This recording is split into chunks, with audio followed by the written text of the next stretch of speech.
पवित्र आत्मा परमेश्वर को धन्यवाद दिए पुणी मो तरफ नववर्ष प्रत्येक दर्शक मान आंतरिक नमस्कार जनवा साथे साथे मो सामने अच्छा आम मानकर जाओ कि पठार संपादक महाशय आज्ञा आपण को नववर्षर स्वागत अभिनंदन अभिवादन जन करुछु। Praise the Lord. Praise the Lord. नमस्कार। आज आपण को भेट पाई मो बहुत आनंदित अटे।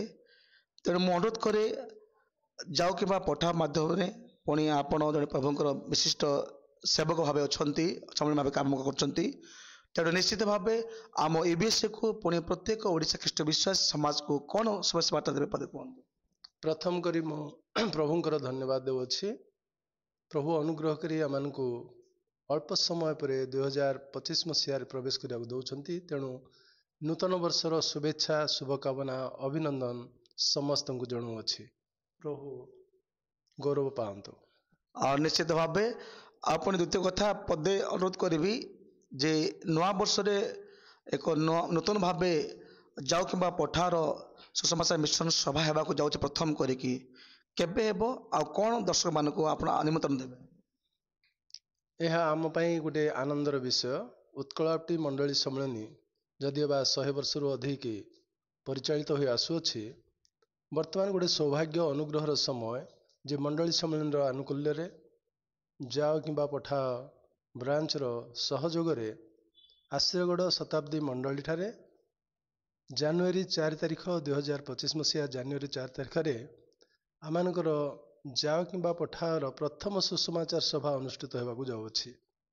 आई सभारे आपण मैंने समस्ते सहयोग उपस्थित रही प्रभुंकर आशीर्वाद अंश हो अनुरोध करुचे।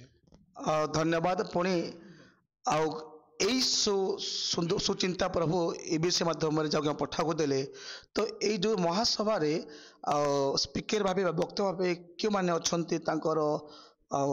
परिचय टे दर्शक दिंतु। हाँ, आम यही सभा निमंते 3 गोटी वक्ता को अनुरोध करूँ चयन करूँ। प्रथम करी आमानकर स्वाधीन प्रचारक आचार्य परिचय बाबू एवं द्वितीय वक्ता होउछंती बिशप जितुलिमा।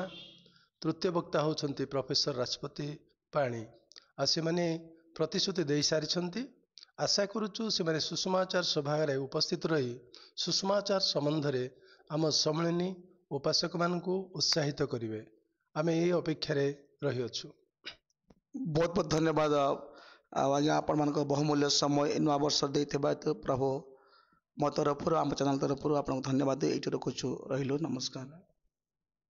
आपण को बहुत बहुत धन्यवाद दूची। आपण चैनल ये समस्त कार्य करथिबारु आपणकर परिश्रम उद्यम सकाशे आमे कृतज्ञ एवं धन्यवादी। प्रभु आपण को आशीर्वाद करंतु। आमेन आमेन।